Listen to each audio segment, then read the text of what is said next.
안녕하세요. 건강 365 아나운서 최인경입니다. 건강검진의 기본 항목에서 빠지지 않는 게 소변 검사입니다. 소변 검사를 통해서 확인하는 부분들이 많은데요. 결과지로 전해지는 소변 검사를 통한 수치들은 뭘 의미하는 걸까요?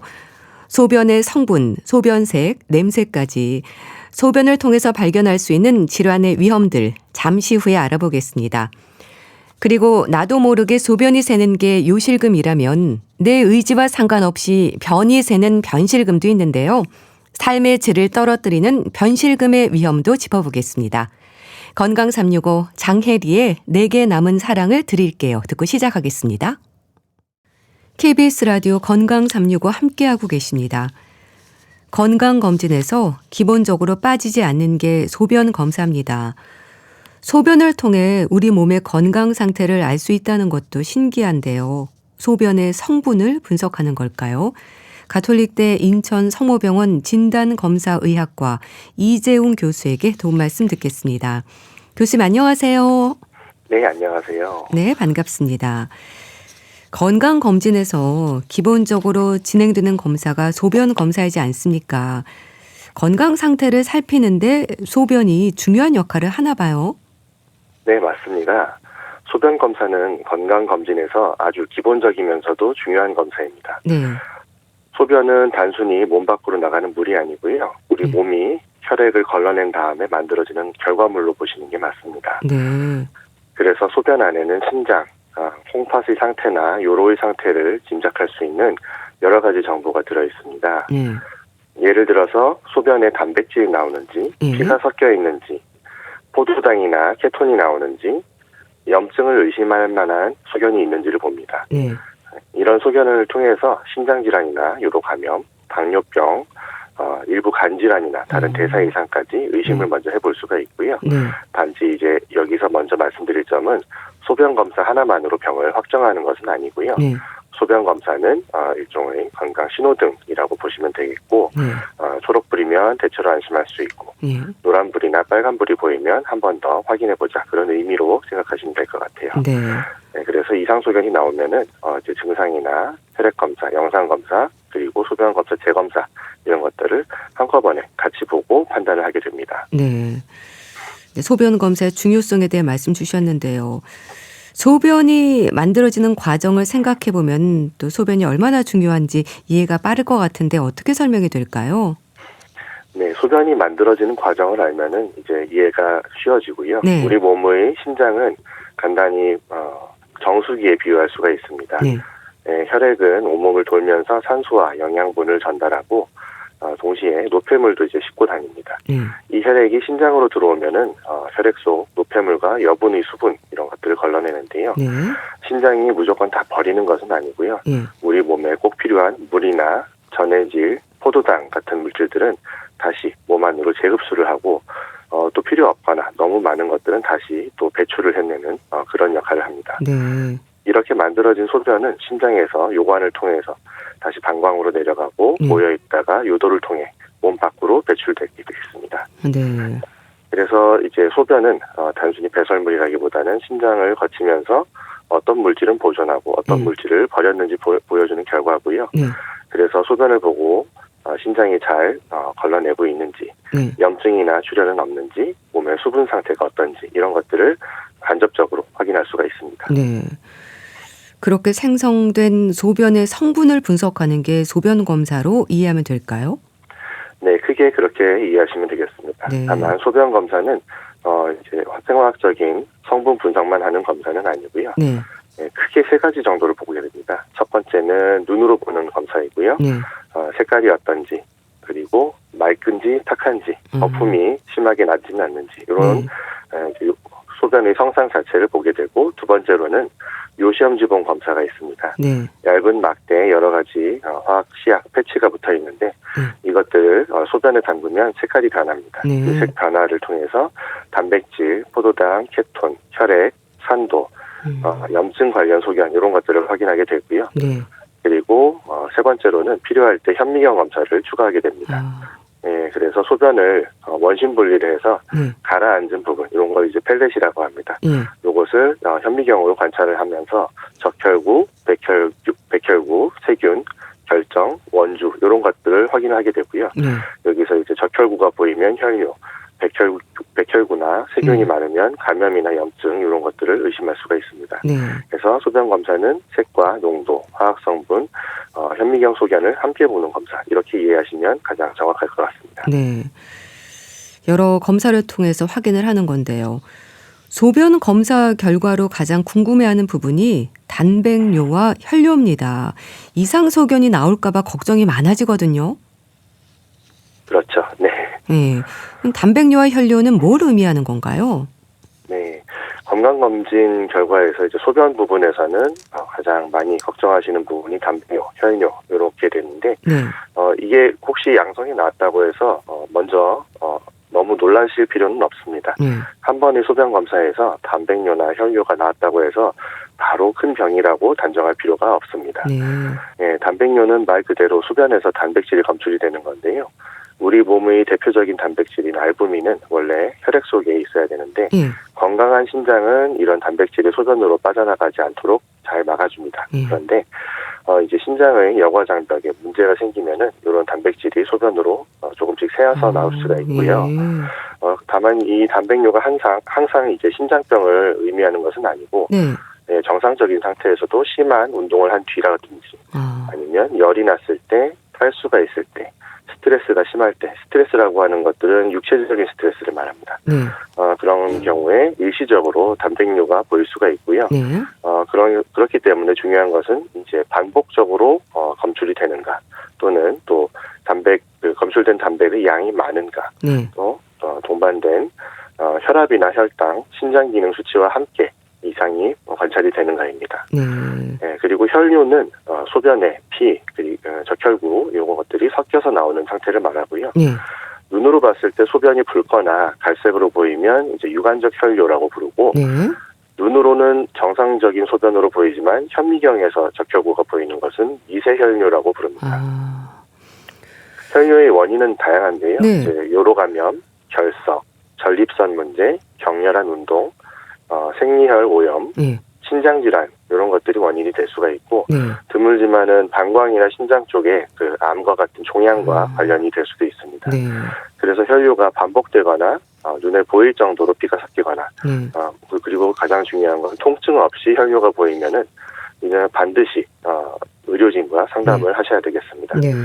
정리를 하면은 단백뇨와 혈뇨는 무조건 큰 병이라는 뜻은 아니지만 그냥 지나치면 안 되는 중요한 신호라고 생각하시면 되겠습니다. 보통은 종합검진에서 소변 검사를 하는 경우가 많잖아요.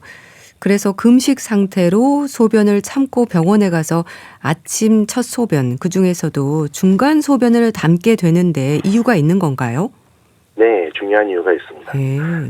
우선 금식부터 말씀드리면 소변 검사만 한다면 반드시 금식이 필요한 것은 아닌데요.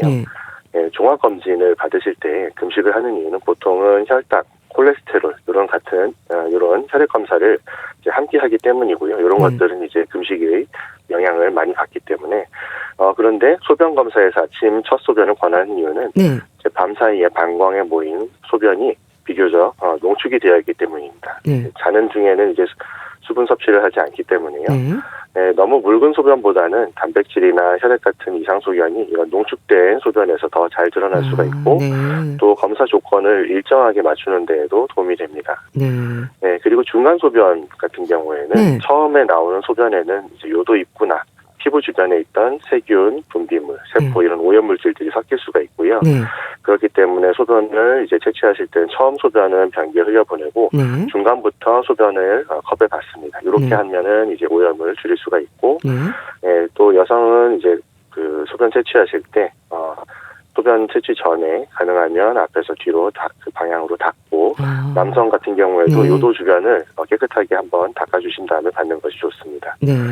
소변 채취 컵 안쪽이나 뚜껑 안쪽은 손으로 만지지 않는 것이 오염 예방에 도움이 되고요. 그리고 또 중요한 것은 이제 소변을 받은 뒤에 너무 오래 두시면은 세균이 증식하거나 세포가 변질되면서 결과가 이제 영향을 받을 수가 있습니다. 예. 그래서 검사실이나 의료진이 안내한 방법대로 가능한 빠르게 제출해 주시는 것이 좋습니다. 네. 스스로도 일단 살피게 되는 게 소변 색깔 그리고 냄새입니다. 소변색이 탁하거나 하면 사실 좀 걱정이 되거든요. 소변의 투명도로 의심할 수 있는 부분이 뭔가요?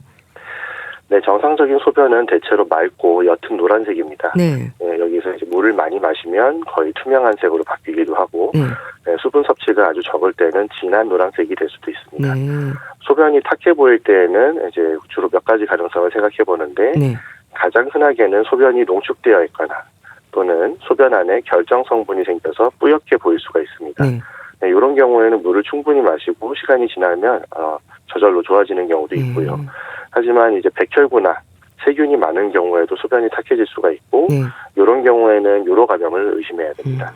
특히 이제 소변 볼 때 따갑거나 아프고, 자주 마렵고, 참기가 어렵고, 아랫배가 불편하거나 열이 같이 나거나, 또 옆구리 쪽 통증이 있거나 이런 증상이 함께 있을 경우에는 별도의 검사를 추가로 받으셔야 됩니다. 네, 요로 결석이 있을 때에도 소변이 탁하거나 피가 섞여 보일 수가 있고, 또 드물게는 지방 성분이나 점액, 다른 세포 성분 때문에 탁해져 보일 때도 있습니다. 네, 중요한 거는 탁한 소변만 보고 병을 단정해서는 안 된다는 부분이고요.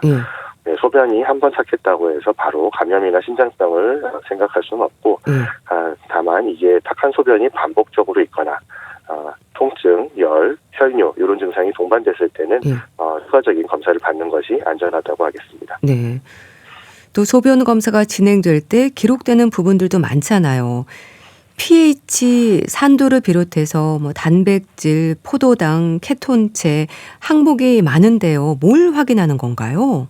네, 소변 검사 결과지를 보시면은 네, 항목이 많아서 어렵게 느껴지실 수 있습니다. 네. 하나씩 설명드리겠습니다. 네. 네, 먼저 pH는 소변이 산성인지 알칼리성인지를 보는 항목입니다. 식사나 수분 상태, 약물, 감염, 결석 위험 이런 여러 가지 요인에 의해서 영향을 받을 수 있고요. pH 하나만으로 뭔가를 판단을 내리지는 않지만 다른 항목과 함께 해석하는 데 도움이 됩니다. 그리고 이 비중이라는 것은 소변이 얼마나 농축되어 있는지를 보는 것이고요. 물을 적게 마시면 이 비중이 올라가고 물을 많이 마시면 낮아질 수 있습니다. 이거는 탈수 상태라든지 또는 소변 농축 능력, 신장의 기능 이런 것들을 보는데 도움이 되겠습니다. 단백질은 앞서서 말씀드린 단백뇨하고 관련이 됩니다. 네, 단백질이 반복해서 검출이 되거나 양이 많으면 신장 기능이나 혈압, 당뇨 여부, 소변의 알부민, 크레아티닌 비율 같은 추가 검사를 진행하게 되겠습니다. 포도당은 혈당이 높을 때 소변으로 나올 수가 있습니다. 그래서 당뇨병을 의심하는 단서가 될 수 있습니다만 당뇨병 진단은 소변 검사만으로 내리는 것은 아니고요. 혈당 검사랑 당화혈색소 검사를 이제 함께 진행해서 결론을 내리게 되겠습니다. 케톤체 같은 경우에는 우리 몸이 포도당 대신에 지방을 에너지원으로 많이 사용할 때 올라갑니다. 금식, 심한 구토, 저탄수화물 식사, 조절되지 않는 당뇨병 이런 경우에 이제 흔하게 증가하게 되고요. 당뇨병 환자에서 케톤이 양성으로 나오고 몸 상태가 좀 나쁘게 느껴진다면 특별히 더 주의가 필요하겠습니다. 혈액 항목 부분은 소변에 피 성분이 있는지 보는 겁니다. 양성이 나올 경우에는 실제로 적혈구가 있는지 현미경으로 확인하는 게 중요합니다. 이것만 갖고 바로 혈뇨를 단정 지을 수는 없습니다. 백혈구 에스터라제, 아질산염, 그리고 나이트라이트라고 부르는 항목들은 요로 감염을 의심하는 데 도움을 주고요. 백혈구는 염증 반응, 아질산염은 일부 세균이 만들어내는 물질입니다. 둘 중 하나가 양성이라고 해서 무조건 감염으로 단정하지는 않습니다만 증상이 동반되는 경우에는 감염 가능성을 더 생각하게 되고요. 소변 빌리루빈이나 유로빌리노겐 이런 것들은 간이나 담도 질환, 적혈구 용혈 같은 것들과 관련해서 참고할 수 있는 항목입니다. 그리고 마지막으로 현미경 검사에서는 적혈구, 백혈구, 세균, 상피세포, 결정, 원주 이런 것들을 보고 특히 원주 같은 경우에는 신장 안의 세뇨관에서 만들어질 수 있는 구조물인데 종류에 따라서 신장 질환을 의심하는 데 크게 도움이 되는 그런 소견이 되겠습니다. 소변 검사 결과지에서의 항목들을 설명해 주셨는데요. 우리가 혈뇨를 부담스러워하는 건 뭐 종양, 결석, 감염 이런 부분이거든요. 이상이 있을 땐 어떤 식으로 기록이 되나요? 네, 혈뇨 관련 결과는 보통 두 단계로 생각하시면 되겠습니다. 네. 먼저 요시험지 보험 검사에서 블러드 또는 잠혈 이라는 항목으로 표시가 되는데요. 네. 결과는 보통 반정량으로 음성, 트레이스, 1 포지티브부터 3 포지티브 이런 형태로 나올 수가 있습니다. 예. 여기에서 이제 음성이 아닌 결과가 나왔을 때는 피해 성분이 검출됐다는 뜻인데요. 네. 하지만 시험지 보험에서 이제 그 잠열 검사 양성이라고 해서 반드시 적혈구가 많다는 뜻은 아닙니다. 네. 이게 실제로 적혈구일 수도 있지만 적혈구가 직접 나오지 않고 혈색소가 있거나 또는 근육 손상으로 나오는 미오글로빈 같은 물질에도 반응해서 양성 결과가 나올 수 있기 때문이고요. 네. 그래서 이런 경우에는 현미경 검사를 추가로 확인을 하게 됩니다. 네.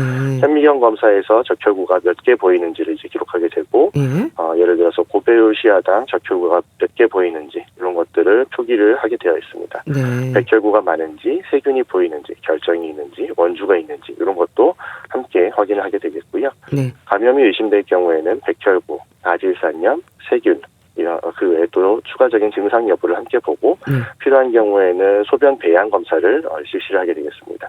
결석이 의심되는 경우에는 혈뇨와 함께 옆구리 통증 또는 소변 내 결정 그리고 이제 영상의학 검사, 소견 등을 같이 보게 되겠습니다. 네. 종양 여부 같은 경우에는 소변 검사만으로 판단할 수는 없고 나이, 흡연력, 혈뇨의 양상, 반복 여부, 영상검사나 방광 내시경 같은 추가 평가가 필요합니다. 그래서 혈뇨가 나왔다고 해서 바로 종양을 걱정하실 필요는 없지만 반복적인 혈뇨나 눈으로 보일 정도의 혈뇨 그리고 무엇보다 통증이 없는 혈뇨 같은 경우에는 반드시 의료기관에서 추가적인 확인이 필요하시겠습니다. 네. 뭐 그렇게 비뇨기 건강이나 당뇨병을 비롯해서 간 질환이나 대사성 질환도 그렇고요. 소변 검사로 여러 질환들의 위험을 판단할 수 있는 거네요. 네, 그렇죠. 어느 정도는 가능합니다. 다만 위험을 판단하는 단서로서 역할을 하는 것이고 소변 검사만으로 이제 질병을 확실히 진단한다라는 뜻은 아닙니다. 소변 검사는 비뇨기 건강을 보는데 매우 유용한데요. 유로 감염, 혈뇨, 결석, 신장 질환 이런 것들은 이제 중요한 단서를 제공합니다. 특히 당뇨병과 관련해서는 소변의 포도당, 케톤, 단백뇨, 알부민뇨 이런 것들을 통해서 혈당 조절 상태나 당뇨병성 신장 질환 이런 것들을 의심할 수가 있습니다. 간 질환이나 담도 질환에서는 비리루빈 같은 항목이 단서가 될 수 있고요. 이 경우에는 혈액 검사의 간 수치와 함께 해석을 해야 됩니다. 대사성 질환이나 탈수 상태도 일부 짐작할 수가 있고 그리고 이런 소변 검사가 정상이라고 해서 모든 병이 없다는 뜻도 아니며 반대로 소변 검사에서 이상이 있다고 해서 바로 어떤 병을 확신할 수 있는 상태도 아닙니다.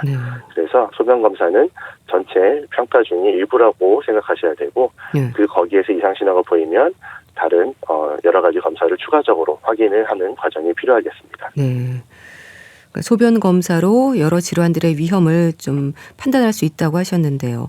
그래서인지 정기적인 소변 검사가 만성 질환을 예방할 수 있다는 말도 하던데 어떨까요? 네, 정기적인 소변 검사는 만성 질환을 조기에 발견하고 관리하는 데 많은 도움이 됩니다. 특히 당뇨병, 고혈압, 만성 신장병, 만성 콩팥병 이런 위험이 있는 분들에게는 특히 더 중요하고요. 예를 들어서 당뇨병이나 고혈압이 오래 지속되면은 신장에 이제 부담을 주게 되고요. 신장 질환은 초기에는 증상이 거의 없는 경우가 많습니다.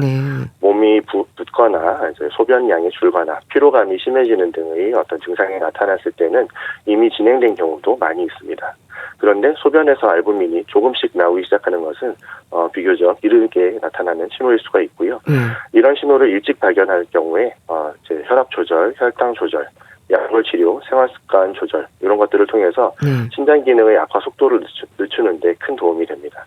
그래서 소변 검사를 정기적으로 하면 위험 신호를 빨리 발견하고 만성 질환의 진행을 막거나 늦출 기회를 얻는다라고 이해하시면 되겠습니다. 그래서 건강검진에서 이상이 없더라도 당뇨병이나 고혈압, 신장질환, 병력이나 가족력이 있는 분들은 주치의가 권하는 간격에 따라서 소변 검사와 함께 혈액 검사를 추가로 받는 것이 도움이 될 수가 있습니다. 소변 검사는 가까운 동네 1차 병원에서도 할 수 있는 거죠? 네, 대부분의 1차 의료기관에서도 기본적인 소변 검사가 가능합니다. 시험지본 검사 같은 경우에는 비교적 간단해서 짧은 시간 내에 바로 결과를 확인할 수 있는 경우도 있고요.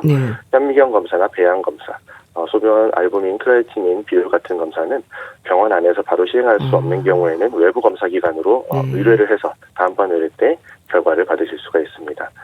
그 여성들은 검사하기 전에 생리 여부를 알려야 한다고 하던데요. 왜 그런 건가요? 네, 매우 중요한 부분인데요. 네. 여성의 경우에는 생리 중이거나 직후에는 소변에 생리혈이 같이 섞일 수가 있습니다. 네. 그러면 실제로 요로에서 나온 피가 아닌데도 소변 검사에서는 혈뇨처럼 나올 수가 있거든요. 또 질 분비물이나 외부 오염이 섞이면은 백혈구나 상피세포가 많아 보일 수가 있어서 요로 감염으로 잘못 해석될 여지가 있습니다. 그래서 검사 당시에 생리 중이었다면 반드시 의료진에게 알려주셔야 되고 생리 중이신 경우에는 급하지 않은 검진이라면 생리가 끝난 뒤에 다시 검사하는 것이 더 정확할 수가 있습니다. 그런데 꼭 검사가 필요한 상황이라면 의료진 안내에 따라서 청결하게 중간 소변을 받아서 검사를 진행할 수는 있습니다. 네, 보통 우리가 소변색이 붉을 때 혈뇨를 의심하기도 하는데요.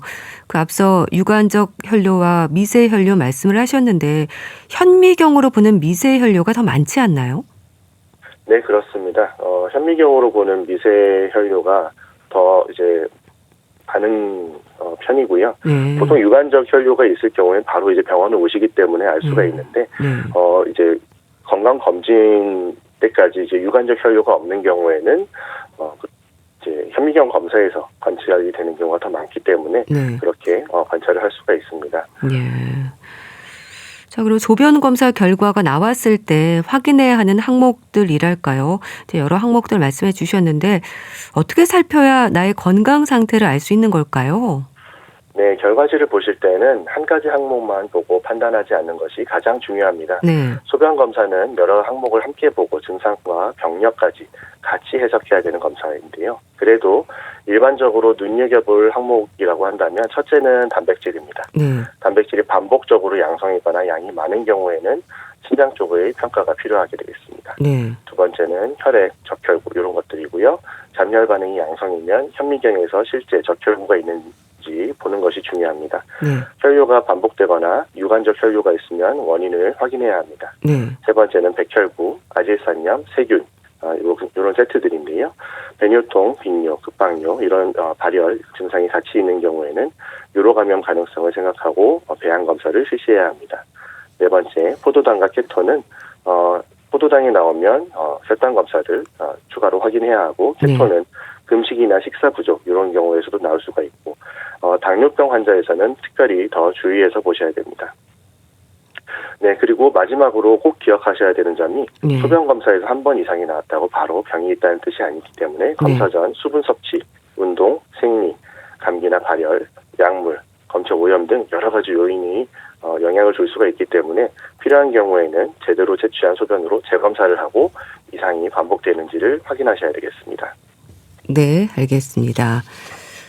자, 오늘은 건강검진에서 빠지지 않는 소변 검사에 대해서 알아봤는데요. 가톨릭대 인천 성모병원 진단검사의학과 이재웅 교수와 함께했습니다. 감사합니다. 네, 감사합니다.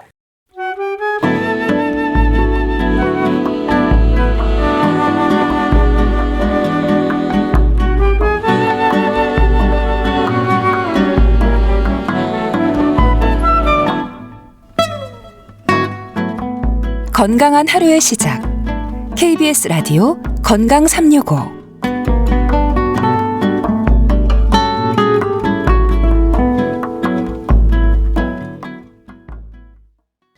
KBS 라디오 건강 365 함께하고 계십니다. 나도 모르게 소변이 새는 것도 당황스러운데 변이 새면 어떨까요? 변실금으로 불리는 증상 왜 생기는 걸까요? 인제대학교 의과대학 가정의학과 김경호 교수에게 도움 말씀 듣겠습니다. 교수님 안녕하세요. 네, 안녕하세요. 변실금은 말 그대로 변이 새는 거죠? 네, 그렇습니다. 이제 자신의 의지와 관계없이 대변이 항문을 통해서 새어 나오는 상태를 의미하는데요. 이제 뭐 잘 드셔서 또 영양분 섭취를 잘 하시는 것도 중요한데 이제 드시고 남은 찌꺼기는 대변으로 적절하게 잘 배변하는 것도 건강에 매우 중요하겠는데요. 네. 그러기 위해서 정상적으로는 이제 변이 있을 때 이제 직장에서 변을 저장하고 있고 또 항문 괄약근이 이걸 잘 조절하면서 원하는 때에 적절하게 잘 배변하는 것이 잘 유지되셔야 되는데 네. 만약 이제 이런 기능이 깨지게 되면 변이 이제 의도치 않게 나오게 되고 실제 이제 변실금은 약 15% 6명에 1명꼴로 고생하시고 있는 걸로 알려져 있고 네. 특히 이제 고령의 어르신들이 이제 점점 인구가 많아지면서 이제 앞으로 더 많아질 것으로 예상이 되는데 네.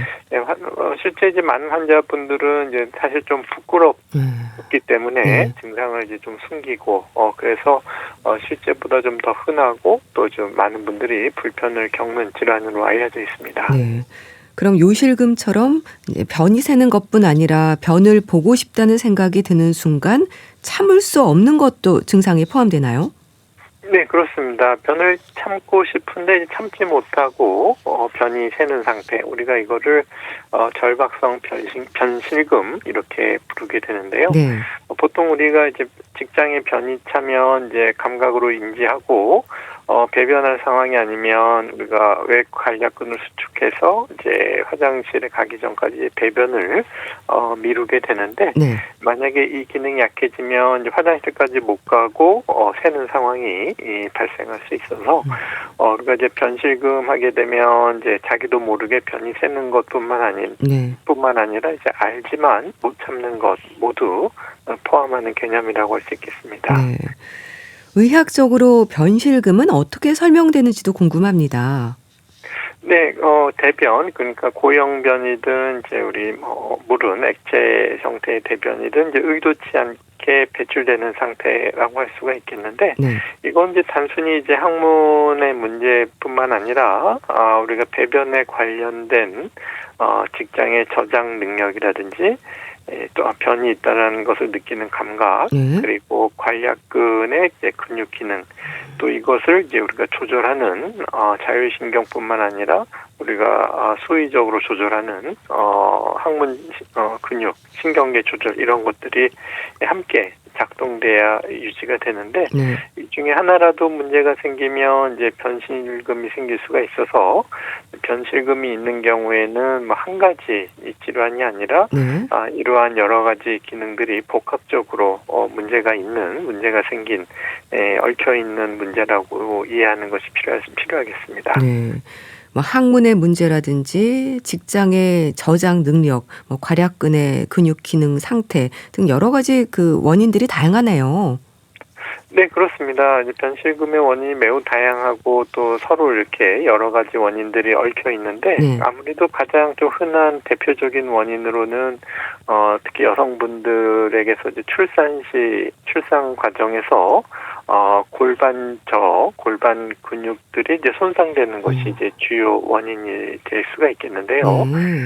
이제 출산 후에 최대 30%까지 관략근의 이제 손상이 크게 작게 생길 수가 있고, 이거 이제 겉으로 보이진 않더라도 나중에 아무래도 관략근의 기능이 떨어지는 원인으로 작용할 수가 있는데, 특히 이제 분만 과정 중에서 조금 더 힘드신 경우에 장시간 분만이라든지 또 회음절개나 겸재 분만과 같이 이 관략근의 손상을 줄 만한 과정이 있었다면 이런 상과적 손상 이후로 이러한 변실금이 나타날 수가 있겠고, 뭐 그 밖에도 이제 뭐 항문 수술을 했는데 그 이후에 어떤 손상이 생겨서 항문을 이제 물리적으로 막는 기능이 약해지시면 또 이제 변실금이 생길 수 있다든지, 또 이제 흔하지는 않지만 다양한 신경계 질환, 뇌종양이나 뇌졸중, 뭐 척수 질환과 같이 신경계 손상으로 인해서 이러한 신경 조절이 잘 되지 않는 상황이라든지, 또 아니면 근육에 문제가 생겼다, 또 아니면 당뇨병이나 또 심한 설사가 반복된다든지 이런 것들이 또 이제 원인이 될 수가 있겠고, 이제 설사 같은 경우에도 이제 변이 너무 묽어서 우리가 유지하기 어려운 부분도 있지만, 변비 같은 경우에도 딱딱한 변이 또 변실금을 일으킬 수 있는 원인이 될 수가 있겠습니다. 네. 이 변실금 증상에 대해서는 어떤 표현을 하세요? 네, 뭐 다양한 표현이 있으실 수가 있는데 아무래도 이제 속옷이 좀 더러워진다. 이거 잘 모르는 사이에 속옷이 더러워져 있다 이렇게 표현하신다든지 또 절박성 변실금 같은 경우에도 화장실을 가려고 하는데 이제 이미 늦은 경우가 있다라든지 또 이제 배변을 하신 이후에 나온 후에도 계속 묻어 나온다 이렇게 표현하셔서 자기도 모르게 이렇게 새는 뭐 수동성 변실금 또 잘 참지 못하는 이제 절박성 변실금 그다음에 이제 배변 후에 이제 잔변이 누출되는 이런 형태로 나눠서 볼 수가 있겠습니다. 네. 그렇게 변실금은 환자들이 얘기하는 증상으로도 짐작할 수 있을 텐데요. 진단을 위해서 진행되는 검사도 있겠죠?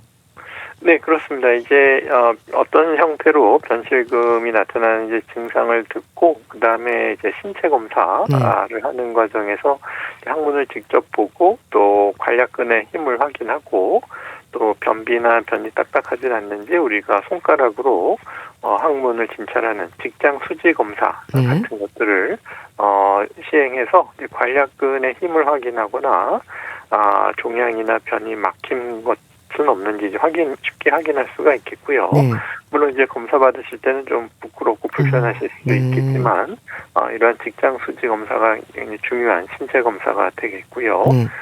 이런 그 항문의 힘을 조금 더 객관적인 수치로 평가하는 것은 이제 그 항문 내압 검사라는 것들을 통해서 관략근의 압력을 이제 측정할 수가 있겠고 또 항문의 이제 감각 기능 같은 건 문제가 없는지, 항문 주변에 감각 마비 같은 건 없는지 이런 것들을 확인할 수가 있겠고, 그다음에 우리 항문 관략근이 이제 겉으로 봐서는 괜찮은 것 같지만 이제 속에 혹시 안 보이는 부분에 좀 부분적으로 찢어진 부분이 있지는 않는지 이런 구조적 문제를 확인할 때 이제 항문 초음파 같은 것들을 활용해서 관략근의 모양을 살펴볼 수가 있겠고요. 그 밖에도 이제 직접 이제 대장 내시경을 통해서 이제 종양이라든지 직장이나 대장에 다른 문제가 없는지 이런 것들을 추가적으로 시행해 볼 수가 있겠습니다. 치료는 어떻습니까? 식습관도 살펴볼 필요가 있지 않을까 싶은데요. 네, 다양한 원인이 이제 변실금을 일으키지만 말씀하신 이제 식습관 같은 경우에는 이제 변의 상태를 결정짓기 때문에 식습관도 잘 살펴보셔야 되는데요. 기본적으로 이제 식이섬유 같은 것을 충분히 잘 드시게 되면 우리가 변의 굵기라든지 형태를 안정화할 수가 있어서 우리가 배변을 조절하는 데 도움이 되는데 그렇기 때문에 우리가 이제 규칙적으로 잘 배변해서 적절할 때 직장을 좀 비워 놓으시게 되면 변실금이 좀 줄 수가 있겠고 그래서 식습관과 또 적절한 규칙적인 배변 습관 이런 것도 좀 살펴보는 것이 필요하겠고 또 이제 설사를 좀 유발하는 그런 음식이나 그런 것들을 드시진 않는지 뭐 유당 불내성증이나 또 아니면 또 좀 식사하시는데 위생이 안 좋아서 자주 반복적인 설사가 생기진 않나 뭐 다양한 식습관도 한번 살펴보시는 것이 필요할 수 있겠습니다. 처방되는 약도 있죠? 네, 그 변실금에 관련된 요인들에 따라서 약물 사용을 해볼 수가 있겠는데요. 우선 이제 묽은 변, 이제 설사형 변실금이신 경우에는 아무래도 이제 설사 배변 횟수를 좀 감소시키는 지사제 효과가 있는 약물, 장운동을 좀 떨어뜨리는 약물을 좀 사용해 볼 수가 있겠는데요. 그렇게 되면 이제 아무래도 변이 조금 덜 묽어지고 또 이제 특히 이제 절박성 변실금에서 절박감 같은 것들이 조금 줄어들 수가 있어서 변실금 횟수가 조금 줄어드는데 도움이 될 수가 있겠고요. 또 이제 담즙 같은 경우에도 우리가 이제 우리 몸에서 굉장히 중요한 역할을 하는데 때로는 담즙이 대장을 자극하거나 수분을 우리 함유해서 대변에 또 묽은 변을 일으킬 수가 있기 때문에 담즙산 제거제 같은 것들을 사용해 볼 수도 있겠습니다. 그래서 대변 내 수분을 감소시키고 변을 좀 더 단단하게 만들어서 좀 변실금을 줄이는 시도를 해볼 수가 있겠고요. 또 그 밖에도 이제 우리가 변이 너무 딱딱하다라든지 그런 경우에는 변 연화제, 그러니까 변 안에 좀 수분을 좀 많이 함유하게 해서 변을 부드럽게 만들 수 있는 그러한 약물이나 또 이제 변 팽창제, 수분을 흡수해서 식이섬유 효과로 변의 형태를 좀 크게 부드럽게 만드는 변 팽창성 약물이나 이제 변 연화제 이런 경우에도 변의 형태라든지 변실금의 양상에 따라서 시도해 볼 수가 있겠습니다. 변 팽창성 약물 또 변을 좀 부드럽게 하는 변 연화제라는 것도 있군요. 오래 드셔야 되나요? 네, 보통은 이제 상황에 따라 좀 차이가 있겠는데 이제 식습관 개선으로 이제 원인이 좀 교정되고 변이 좀 좋아지시면 줄여보실 수가 있겠고 식이섬유 섭취가 너무 적고 그런 경우에는 이제 변 팽창성 약물이나 변 연화제 같은 것들을 좀 함께 드시는 것이 필요하겠고 이거는 이제 수분을 흡수해서 팽창하고 부드럽게 만드는 약물이기 때문에 이 약물만 드셔서는 안 되고 또 약을 드실 때는 충분한 수분을 드시는 것이 필요하기 때문에 물론 이제 장기적으로 드시는 것에 이제 큰 문제는 없지만 근본적인 원인을 함께 교정하고 식습관을 개선하는 것이 더 중요하고 그렇게 해서 배변 습관이 개선되면 약물을 좀 줄일 수가 있겠습니다. 네. 흔히 말하는 케겔 운동도 도움이 될까요? 네, 케겔 운동 같은 경우에는 이제 관략근과 골반저 근육을 강화하고 변을 참는 능력을 좀 키워줄 수가 있기 때문에 케겔 운동은 이제 도움이 될 수가 있겠는데요. 우리가 이제 항문을 이제 조였다 풀었다, 이제 골반 주변에 있는 근육을 이렇게 힘을 줬다 풀었다 할 때 우리가 이제 느낌이 있지만은 이걸 조금 더 신호로 생체 신호로 우리가 힘이 들어갔다 안 들어갔다 이것을 조금 더 주기 위해서 이제 바이오 피드백이라는 것을 함께 병행해서 사용할 수가 있겠는데요. 이제 그런 거 없이도 우리가 케겔 운동을 하시는 것이 골반저 근육 강화에 도움이 되겠습니다. 아무래도 변실금도 방치할수록 증상이 점점 더 심해지겠죠. 네, 이제 변실금의 원인에 따라서 그 원인을 적절하게 잘 교정하지 않는 경우에는 아무래도 이제 증상이 조금 더 진행될 수밖에 없겠는데요. 예를 들면 이제 변의 어떤 양상 같은 경우에 우리가 식습관 개선을 통해서 식이섬유 섭취라든지 이런 것들을 개선해야 되는데 그렇지 않은 경우에는 계속 증상이 지속될 수가 있겠고 또 이제 문제를 일으키는 신경 기능이 이제 떨어져 있고 또 관련된 근육이 서서히 약화되고 있는 상태에서 근육을 강화하고 또 신경 재활이나 이런 것들을 소홀하게 되면은 아무래도 이제 근육 약화가 조금 더 진행될 수가 있어서 그것이 이제 변실금을 조금 더 악화시킬 가능성이 있겠습니다. 그럼 시술이나 수술이 고려되는 경우는 어떤 경우일까요? 네, 아무래도 그 신경 손상이 있는 분들, 신경이 약해진 분들 같은 경우에는 우리가 이제 신경 자극을 해서 좀 주변의 신경과 근육의 기능을 조금 개선시키는 방법이 있겠는데 우리가 이거 천골 신경 자극 시술이라 그래서 비교적 약 80% 환자에서 실제로 어느 정도 효과가 있는 치료로 알려져 있어서 신경이 많이 약하신 분들은 신경 자극 치료를 적극적으로 고려해 보실 수가 있겠고요. 이제 관략근이 좀 많이 손상되어 있고 이런 분들은 관략근 성형술 같은 것들을 해볼 수는 있겠는데 단점으로는 이제 성공률이 좀 제한적일 수가 있어서 이제 효과가 없는 분들도 있을 수가 있어서 우선 그렇기 때문에 가급적이면 이제 약물 치료 또 이제 재활 치료나 또 신경 자극 순서로 시도해 보실 수가 있겠고 수술적인 치료는 선택적인 제한적인 환자에게서 시도해 볼 수가 있겠습니다.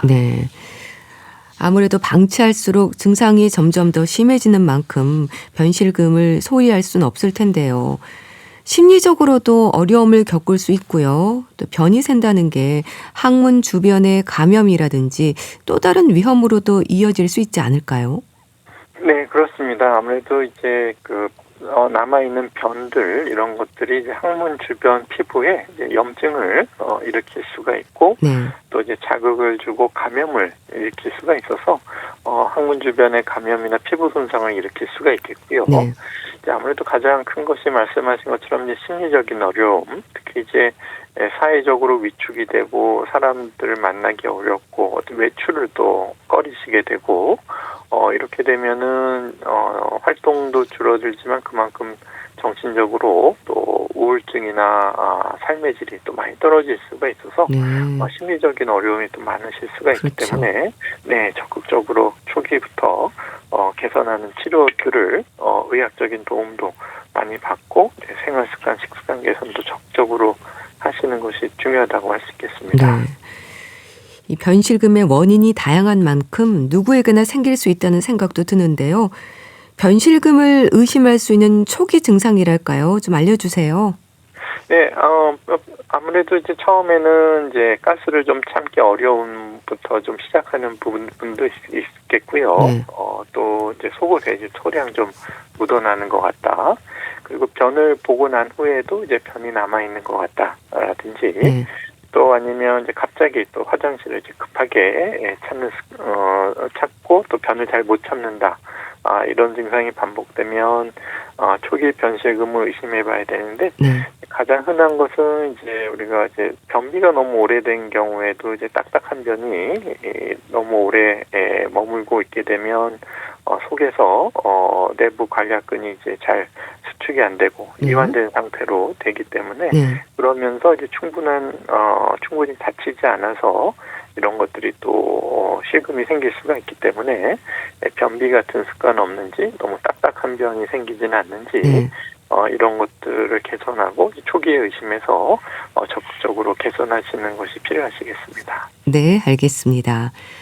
오늘은 나도 모르게 변이 새는 증상, 변실금에 대해서 알아봤는데요. 인제대학교 의과대학 가정의학과 김경호 교수와 함께했습니다. 감사합니다. 네, 감사합니다.